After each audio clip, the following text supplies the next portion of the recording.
Check. Monocytic, tummy friendly. Check. Buy one, take one. Kaya sulit. Check. Potency plus monocytic vitamin C plus zinc. Buy one, take one. Sa leading drugstores nationwide. Check, check, check. Tatak potency, gawang paspalab. Check, check. Promo period is August 9, 2021 to August 8, 2022. Extended until February 8, 2024. For DOH FDA CDR permit number 972 series of 2021. Mahalagang paalala, ang Potency Plus ay hindi gamot at hindi dapat gamitin pangamot sa anumang uri ng sakit. Potency Plus non-acidic vitamin C plus zinc. Buy one, take one sa leading drugstores nationwide. Our Kapuso hearts are saying thank you. We've always valued our people as our best assets, and we are beyond grateful that GMA Network Incorporated has been awarded the Best Employer Brand Award at the Philippines Leadership Congress and Awards 2023.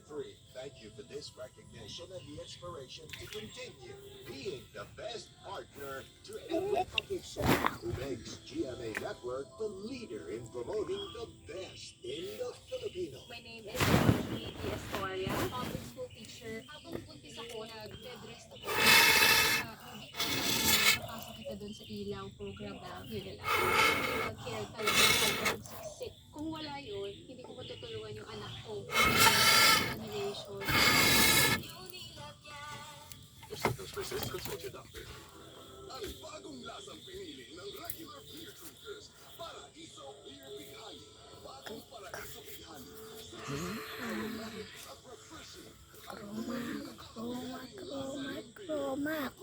Certified by Octo Research, ang Paraiso Bighani ay mas nagustuhan ng 10 out of 10 beer drinkers in NCR compared sa ibang beer na may 5% alcohol. Tikman ng mapatunayan ang taste ng Paraiso. Drink responsibly. Tikman ang Paraiso Beer. Only 110 pesos SRP for 1 year. Drink responsibly. Back-to-back classes. Now walang Celebrate with vitamins, protein rich and oh soy delicious. Yes! A-plus! Feels good talaga. Vita Soy Fruity and Soy Delicious. Vitamilk Strawberry and Banana. 1, 2, 3, wash us up, Ariel Baby. Super tipid, season D, kadala pa. 1, 2, 3, wash us up, Ariel Baby. Super galing, malinis, tanggal Ariel matcha. Tipid, 650 ka na ba? Pili na! Lab tested on Choco Drink and Mud Soil on cotton and polyester. Results may vary. Nagpapapigil sa baskil o amoy araw? Ligo lang with ordinary soap? Kulang! Get unstoppable protection with daily use sa #1 deal lotion ng bayan. Rexona, 8 pesos SRP lang. Bili na sa suking tindahan. Ang mga kwento ng pag-ibig, kwento ng buhay, at kwento ng pag-asa. Nasa Spotify na. Barangay Love Stories. Pakinggan kahit kailan, kahit saan. Barangay Love Stories. Sa Spotify. Kilig na na Barangay. Barangay LS 97.1. 97.1.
Barangay Love Stories. Nationwide na. Back to Back Sunday. Barangay Love Stories. Ang karugtong na mga kwento ng buhay sa Barangay Love Stories.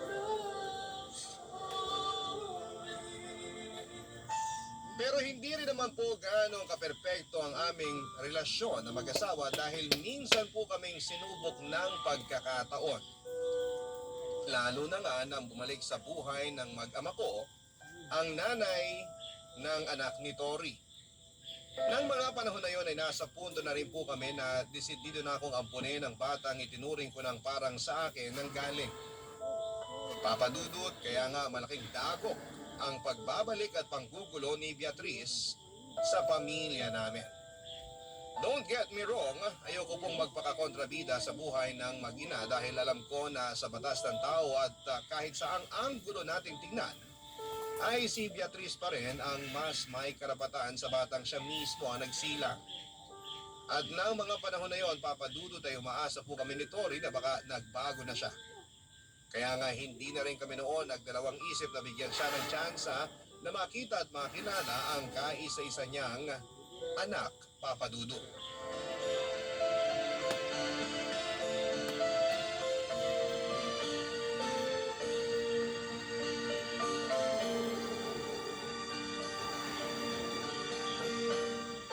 Oh babe, bakit naman ganyan ang itsura mo?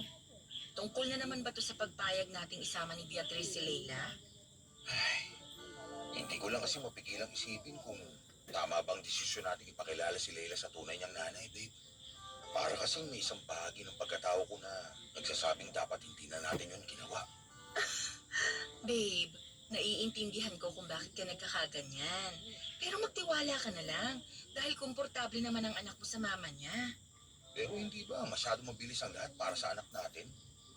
Ay, matalino ang anak mo, Tori. Mana siya sa'yo. At alam ko rin naman na nauunawaan niya ang mga bagay-bagay.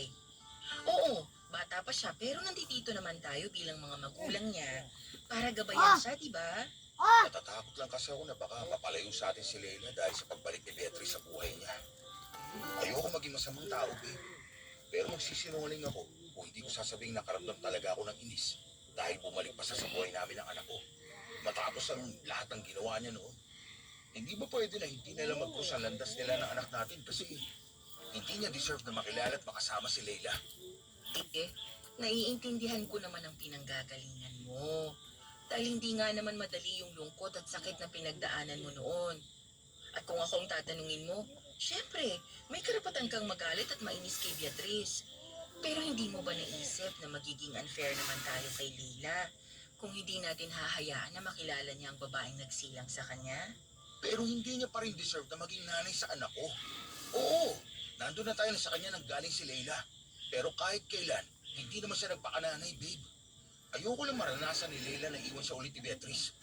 Lalo kapag nagsimula na mapalapit sa kanya yung bata. Kahit sino naman sa atin nakakagawa ng pagkakamali dahil walang ipinanganak na perpekto. Pero hindi ibig sabihin nun, wala na rin tayong chance na magbago. Naniniwala ako na sincere si Beatrice nung hilingin niyang gusto niyang bumawi sa anak niya. Kaya naman, nakumbinsi ako na wala siyang masamang intensyon sa pagbabalik sa buhay ni Leila. Huwag ka na masyadong mag-worry dyan. Kasi pati ako tuloy nag-aalala eh. Pasensya ka na, babe. Masyado lang yata ako nagiging overprotective sa anak natin. Karapatan ni Leila na makilala ang tunay niyang ina. Pero sana, tama ka na nagbago na nga si Beatrice. Dahil hindi ko kakayanin. Sakaling maranasan ni Leila yung sakit at lungkot na pinagdaanan ko noon. Hindi mangyayari ang bagay na yon dahil nasa tabi tayo ni Leila. At nakahanda rin akong ipaglaban ang anak mo kahit na kanino pa. Kasi para sa akin, magkadugo na kami. Kaya dapat, magagandang bagay na lang ang iniisip mo at huwag na yung nakaka-stress. Babe, walang mangyayaring masama sa anak natin. Safe siya kay Beatrice. Walang mangyayaring hindi maganda sa pamilya natin, okay? Thank you talaga, babe. Kasi napaka-understanding mo. Siguro kung wala ka sa tabi ko, baka kinain na ako ng mga naiisip ko. Kahit talaga kailan napaka-overthinker mo. Huwag sabing ganyan. Mabilis kang tatanda niyan. Nagkasundo po kami mag-asawa na payagan ang hiling ni Beatrice na makita at makasama ang anak nila ni Tori paminsan-minsan. Sa kondisyon na komportable ang bata at hindi ito mapapahama. Bagaman nung una ay parang natatakot ako dahil nga sa protective po talaga ako kay Leila, ay nauna ko nang sinawayang sarili ko at pilit na nagtiwala na alagaan ni Beatrice at iingatan ng anak niya sa buong panahon na kasama niya ito. Base sa kwento ni Tori noon ay hindi pa nagiging kami ay hindi raw naging maganda ang hiwalayan nila ng dati niyang girlfriend. Basta na lamang daw po kasing umalis ng bahay nila si Beatriz matapos nitong abandonahin sa kanya ang anak nila. Kahit ako ay nasaktan ng gusto matapos kong mapakinggan ang storyang yon ng nabigong pag-ibigan nila ng mister ko, pero pareho pa rin po kaming umaasa na nagbago na si Beatriz at handa na siyang magpakananay sa anak niya na basta na lamang niyang iniwanan. Pero nagkamali po ako, Papa Dudut. At magpahanggang sa ngayon ay may mga gabi na pinagsisisihan ko pa rin na nagtiwala at naniwala ako sa maamong mukha at boses ng dating kasintahan ng mister ko.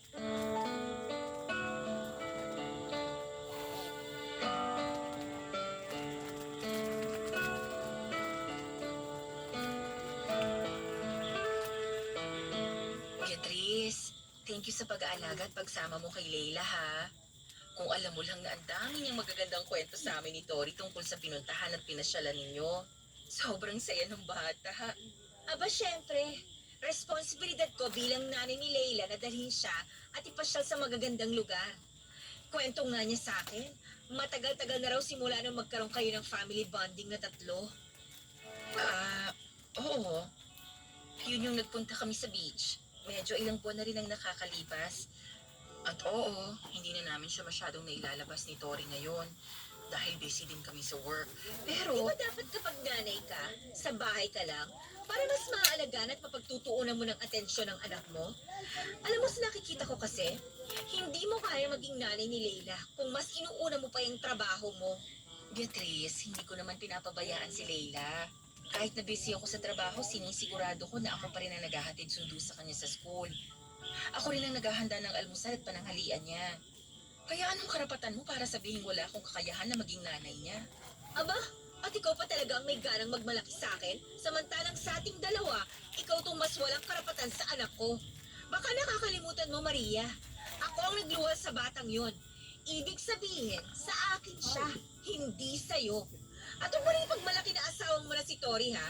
Dahil sa batas ng tao, ako pa rin ang legal na nanay ni Leila. Sandali nga. Ano bang punto mo? Bakit bigla ka nalang nagkaganyan? Hindi ko naman inaagaw ang karapatan mo sa anak mo. Kaya nga nang bumalik ka at nagpaalam na gusto mong makilala ang anak ninyo, hindi ka namin pinagbawalan, di ba? Kaya bakit bigla ka nalang nagkakaganyan? Naiinis kasi ako eh. Dahil hindi ko naman alam kung anong nakita sa'yo ni Tori. Bakit kanya pinakasalan? Samantalang napaka-ordinaryong babae mo lang naman kumpara sa akin. Tingnan mo nga yung sarili mo. Hindi naman ganun kakinis yung balat mo. At hindi ka rin sexy, no? Alam mo, hindi ko na talaga nagugustuhan ang tabas ng dila mo eh. Anong karapatang mong insultuhin ang pagkatao ko dito mismo sa pamamahay ko? Nagsasabi lang naman ako ng totoo, Maria. Sa itsura mong yan, siguradong naaawa lang sa'yo si Tori kaya kanya pinakasalan. Tsaka sandali lang, ilang taon na ba kayong kasal? Bakit hanggang ngayon wala pa rin kayong sariling anak? Wala ka nang pakialam doon. Oh, baka naman may problema ka sa matres. Grabe, hindi ka lang pala average. May diferensya ka pa. Alam mo kung ako si Tori, iiwan na kita. Kasi wala ka namang silbi eh. Grabe, nakakatawa ka. And at the same time, nakakaawa ka rin. Umalis ka na lang bago pa ako makapagsalita ng hindi maganda, Beatrice. Please lang. Oh, relax ka lang. Mamaya may makakita pa sa atin, isipin na inaapi kita. At saka nagsasabi lang naman ako ng totoo. Kung nasasaktan ka, eh ganun talaga. Tanggapin mo na lang na maluwag sa dibdib, tapos mag-move on ka na. Wala ka na rin naman kasing magagawa para baguhin pa kung anumang sumpa na meron dyan sa katawan mo. Umalis ka na, sabi! Fine! Hindi mo kailangan sumigaw o mag-iskandalo, no? Aalis ako ngayon. Pero hindi mo ako mapapaalis sa buhay ng anak ko. Narinig mo? Anak ko! Ako ang nanay at hindi ikaw! May dahilan po kung bakit wala pa rin kaming sariling anak ni Tori sa kabila ng mahabang panahon na kasal kami. Yun ay dahil hirap po kaming makabuo, Papa Dudut, at ako ang may problema. Naunawaan naman po yun ni Tori at kahit na noong hindi pa nagiging kami ay inamin ko na yon sa kanya. Kaya nga nang malaman ko na meron siyang anak, sa dati niyang nakarelasyon ay hindi na rin po ako nahirapan na mapalapit at mahalin ang bata. Gustong gusto ko na rin po kasing magkaanak noon, Papa Dudut, at ang anak nga ni Tori ang naging instrumento ng Panginoon para matupad ang matagal ko ng panalangin. Kaya lang matapos nga po akong insultuhin ni Beatriz ay noon ko lang din mas naramdaman ang mga kakulangan ko bilang isang babae. Aaminin ko na bagaman naging matapang ako sa harap niya ay balde-balding luha naman ang iniiyak ko matapos ang engkwentro namin yon, Papa Dudut. Doon na rin ako kinain ng kung ano-anong pakiramdam sa katawan tulad ng frustration at ng insecurity. I've never been so certain. I've never been so sure. We're on the side of angels if we believe this love is pure. Is it so hard to trust it? 'Cause we've been wrong before. There comes a time in every life we find the heart we're waiting for. After all that might happen, the glass and instant comes. After all the try again, don't be afraid to fall. We're on the side of angels after all.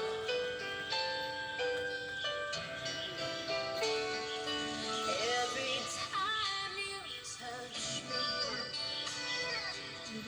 don't you feel it too? The gentle heavens guiding us, you to me to you. After all that might happen, the cross and instant calm. After all the try again, don't be afraid to fall. We're on the side of angels after all.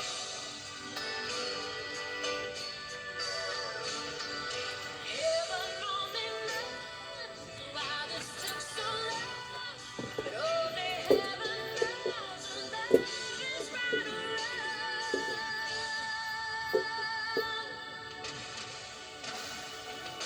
After all that might happen, the cross and instant calm.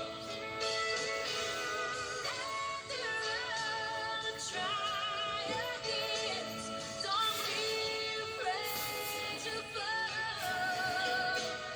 We're on the side of angels.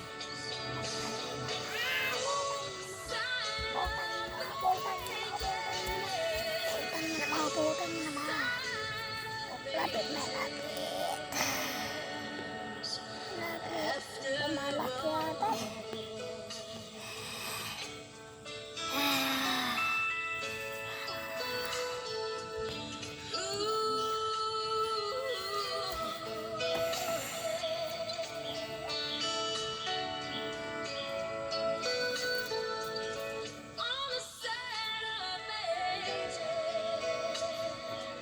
Magbabalik ang Barangay Love Stories.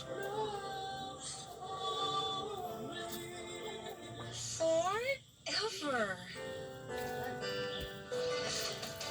Magkape kayo! Forever.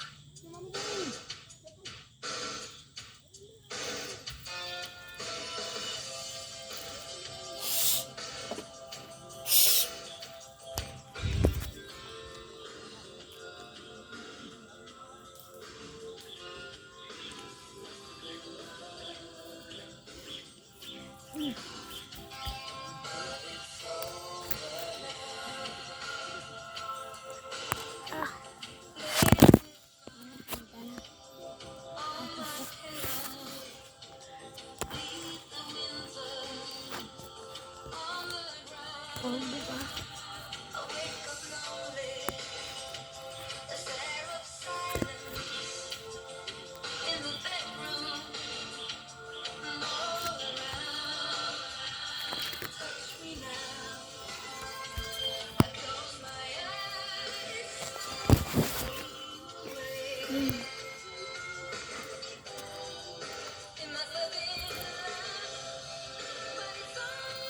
Tay!